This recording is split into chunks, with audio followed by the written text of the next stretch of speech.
Everyone. So all these days we have learned about different topics in biochemistry regarding vitamins, minerals, proteins, carbohydrates, lipids, nucleic acids. So apart from that, we are going to go for a new topic today, that is the hemoglobin metabolism. So as you know about heme, so once we have to learn about the heme structure. Okay, so what is heme? It is an iron containing porphyrin. So it contains the prosthetic heme as the prosthetic group. So this prosthetic group of different proteins and enzymes, which is present in hemoglobin, myoglobin, cytochromes, cytochrome P450, enzymes like catalases, peroxidases, and tryptophan pyrrolase. Okay, so this heme is synthesized from porphyrin. Okay, so this porphyrin is coordinated with an atom of iron to form heme. So if you see the structure of heme, see here we have a pyrrole ring. So four pyrrole rings together form the structure of heme. Okay, so in this we have iron at the center. Fine. So these four pyrrole rings are linked together by methylene bridges. Fine. So we have methyl groups, propanyl groups, vinyl groups in this. Okay. Then, so regarding the heme metabolism, first we are going to deal with the biosynthesis of heme. Then later on, we are going to go with the catabolism of heme. That means how heme is degraded and what are the diseases which are associated with it. Fine. So first, heme synthesis. So heme synthesis takes place in all the cells except in mature erythrocytes. So it in the bone marrow and in the liver. Okay. So this heme biosynthesis is divided into three stages. So first one, biosynthesis of delta amino libulinic acid. So which is formed from glycine and succinyl CoA, right? The second step is the formation of porphobilinogen, which is formed from delta amino libulinic acid. Then third one is the formation of porphyrins and heme from porphobilinogen. Okay. Now, first coming to the stages or the steps in the heme biosynthesis.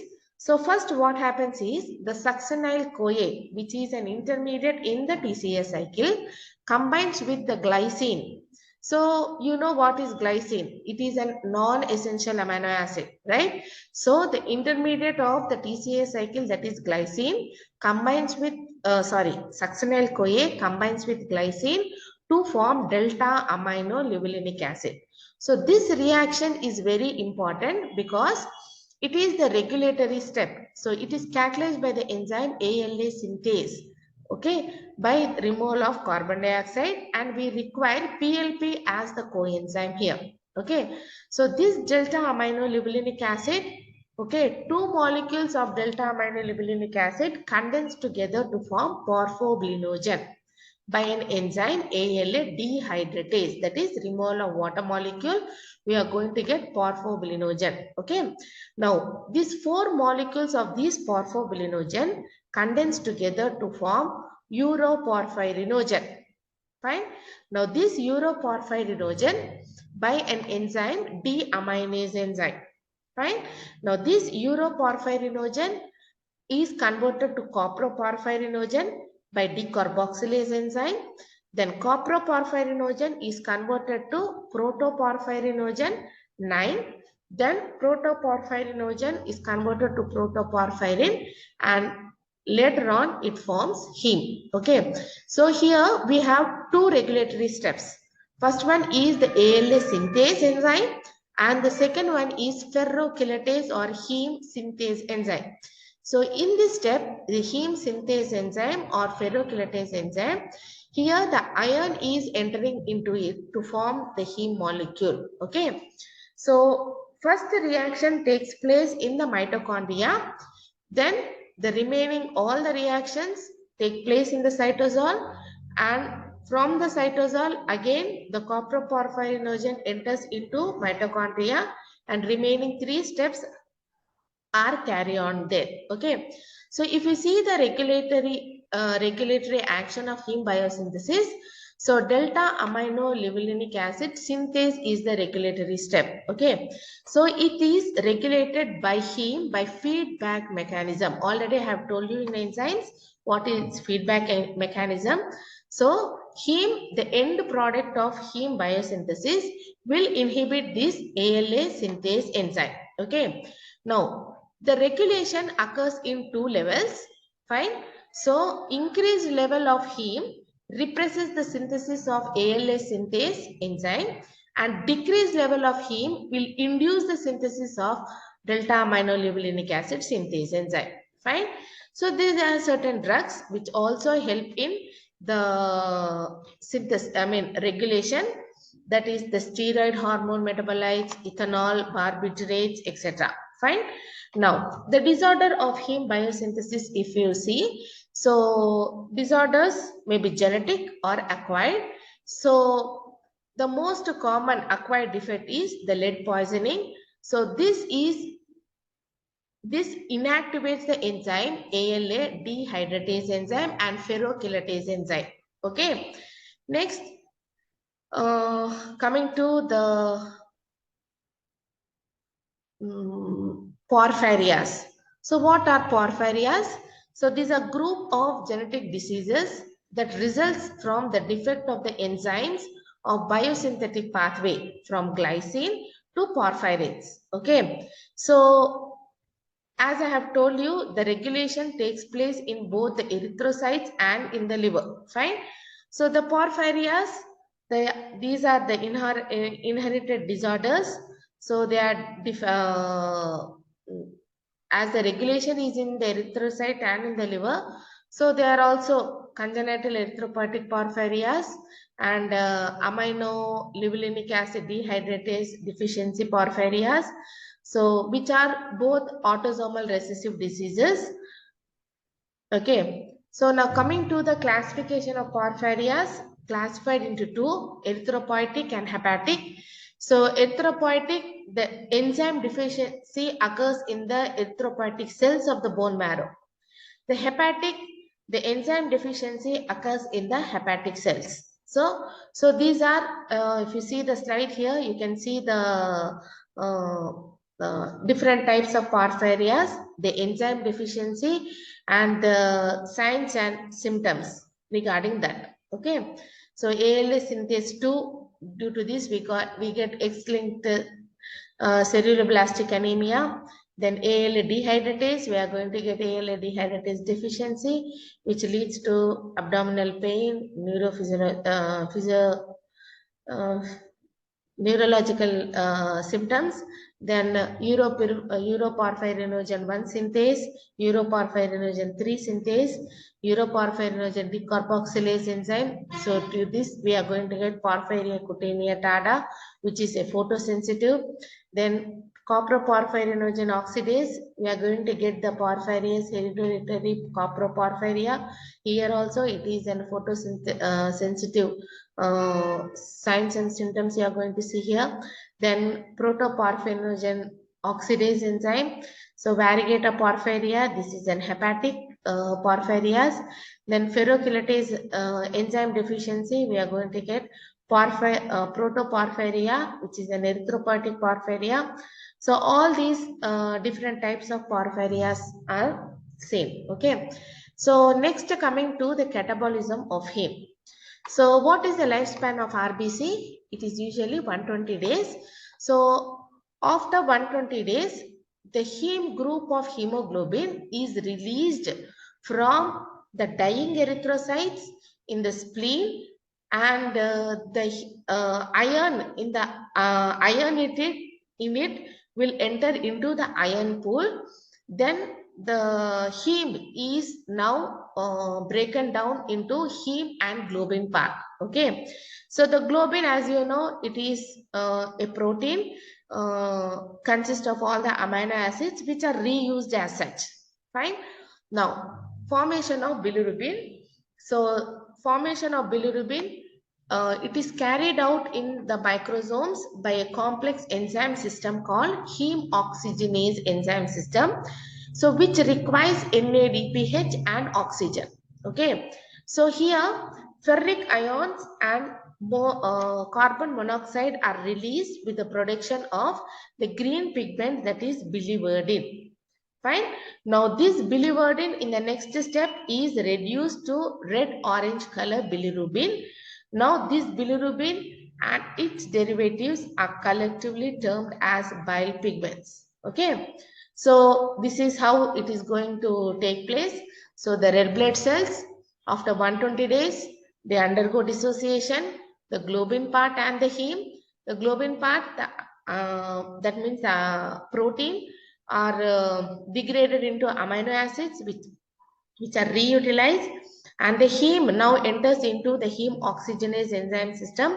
So by in the presence of oxygen, NADPH plus converted to NADP and carbon monoxide is released to form biliverdin, which is a green pigment. Then NADP, in the presence of NADP plus H plus, converted to NADP by biliverdin reductase enzyme is converted to bilirubin. Okay.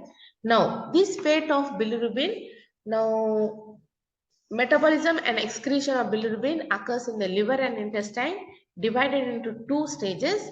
First one, uptake of bilirubin by the liver. So in the liver, conjugation of bilirubin take place. Then the third one, the secretion of this conjugated bilirubin into the bile, and next, the last one is the excretion of bilirubin. Okay.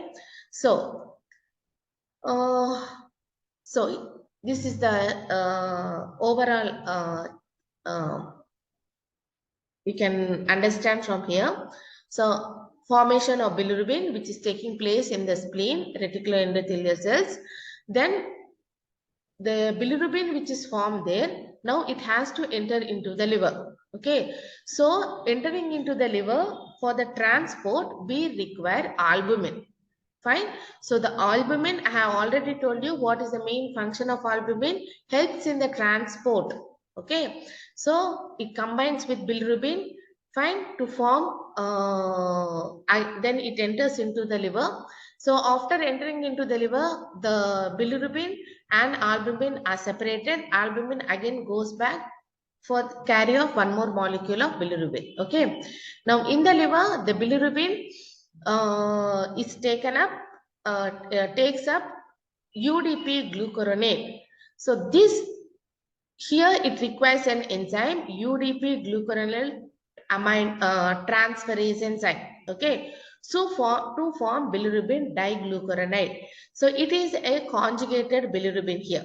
Okay. So before the liver, it is an unconjugated bilirubin. Then in the liver, it is conjugated with glucuronic acid to form conjugated bilirubin. Okay. Now this conjugated bilirubin enters into the gallbladder. Then from there it enters into the intestine. So in the intestine, by glucuronidase enzyme or by the bowel bacteria, it is converted into urobilinogens, and urobilinogens are converted to stercobilinogen, which are excreted in the fecal matter. Okay, so the color of the fecal matter is due to the presence of this stercobilinogen. Okay, next, from this urobilinogen enters into the kidney. So again, so it is converted to urobilins there. Okay, and eliminated through urine. Okay, so this is how it is. Then see, in the liver, I have told you by UDP glucuronate transferase is the enzyme. Okay, so here it is a two-step reaction. So bilirubin converting into bilirubin monoglucuronide, which is converted to bilirubin diglucuronide. So here the glucuronic acid is conjugated with bilirubin to form the unconjugated bilirubin to conjugated bilirubin, which is a soluble form. Okay. So disorders of bilirubin leads to uh, hyperbilirubinemia. So the total bilirubin levels, these values you have to know, 0.1 to 1 milligram per dl. So the conjugated or the direct bilirubin is 0.1 to 0.4 milligrams per dl. Then unconjugated bilirubin is that, but this is the indirect one, which is about 0.2 to 0.7 milligrams per day. Okay, so if the bilirubin levels are increased above 1 milligram per dl, it is known as hyperbilirubinemia. So hyperbilirubinemia may be due to increased bilirubin production or decreased hepatic uptake or decreased hepatic conjugation or decreased excretion of bilirubin into the bile. Fine. So when the bilirubin in the blood reaches a certain concentration above 0.2 to 5 milligrams per dl, then it gets diffuses into the tissues. Okay. So here, once it enters into the tissues, that is the skin and the sclera appears yellowish due to the deposition of bilirubin in the tissues. So this clinical condition is called as jaundice or icterus. Okay. So jaundice is maybe acquired or inherited. So they are divided into three, mainly pre-hepatic jaundice, hepatic jaundice, and post-hepatic jaundice. So pre-hepatic jaundice means before the liver, that is due to hemolysis of the RBCs. So that is known as hemolytic jaundice. Okay. So hepatic jaundice means any defect in the conjugation. Okay, the bilirubin has to conjugate with glucuronic acid. So any deficiency of the enzyme glucuronal transferase leads to hepatic jaundice. Then post-hepatic jaundice means the conjugated bilirubin entering into the gallbladder. So any obstruction there, uh, it leads to obstructive jaundice. Apart from these three, we have the neonatal jaundice. Usually it is seen in the infants, right? So that is about acquired. Inherited hyperbilirubinemia are Gilbert syndrome, Crigner-Najjar syndrome, Dubin-Johnson syndrome, and Rotor syndrome, right? So this is a small table wherein you are going to differentiate between the acquired and inherited. So conjugated, obstructive jaundice, hepatic jaundice, then unconjugated are hemolytic, hepatic, and neonatal jaundice. So inherited disorders, jaundice, Dubin-Johnson syndrome, and Rotor syndrome. Unconjugated is Crigner-Najjar syndrome and Gilbert syndrome. Okay. So as I have told you, hemolytic jaundice due to increased hemolysis. Okay. So this increased hemolysis may be due to sickle cell anemia, gaani, sickle hemoglobin, or deficiency of the enzyme glucose 6-phosphate dehydrogenase, or incompatible blood transfusion. Okay. Then clinical features are increased plasma concentration of unconjugated bilirubin levels are usually increased. So increased amount of urobilinogen in urine and fecal matter we are going to see. Okay. So absence of bilirubin in the urine, since the excess of bilirubin is unconjugated, it is not excreted in the urine. Fine. Now these are the biochemical findings regarding that. Then hepatic jaundice due to conjugation defect, right? So here this is usually related to the liver. So viral hepatitis or toxic chemicals, drugs, or cirrhosis of the liver are the causes. So then biochemical findings, we are going to see increased plasma concentration of conjugated and unconjugated bilirubin, decreased amount of urobilinogen in urine and fecal matter, then presence of bilirubin in the urine, and raise the levels of alanine transaminase and aspartate transaminase enzymes. So these two enzymes, regarding these two enzymes, I have told you already in enzymes chapter. So please look into that there. Then post-hepatic jaundice or the obstructive jaundice. So this is due to the obstruction in the bile. Okay. So it prevents the passage of conjugated bilirubin from the liver cells into the intestine. Okay. So this is maybe due to the blockage of the bile duct by gallstones, or carcinoma of head of the pancreas, or carcinoma of the duct itself. Okay. So the biochemical findings: increase the plasma concentration of conjugated bilirubin, absence of uroporphyrinogen in feces and urine, presence of bilirubin in and bile salts in the urine, raise the levels of plasma alkaline phosphatase. So apart from these three, I have told you about neonatal jaundice. So this is also due to increased hemolysis or due to the deficiency of the enzyme glucuronal transferase enzyme. Okay, so in infant, this enzyme is usually defect. So there is a conjugation defect in this. So when unconjugated bilirubin levels are in the exceeds 20 to 25 milligrams per dl, this leads to kernicterus or hyperbilirubinemia toxic encephalopathy, which can cause mental retardation in children. Okay, so this is a chart regarding the different diagnosis of the jaundice. So what are the normal levels? How they are present in the, if they are increased, they are eliminated in the urine and in the fecal matter. So that is what I have given you here. Okay. So inherited hyperbilirubinemia, as I have told you, Gilbert syndrome, then Crigner-Najjar syndromes, Dubin-Johnson syndromes. So laboratory findings. So the test usually we are going to do to detect the serum bilirubin is Van den Berg's test. So in this, the bilirubin combines with diazotose sulfonilic acid so to form a purplish pigment, okay, which is can be detected by photometry at 5 photon nanometers. Okay, so these Van den Berg's tests are direct and indirect.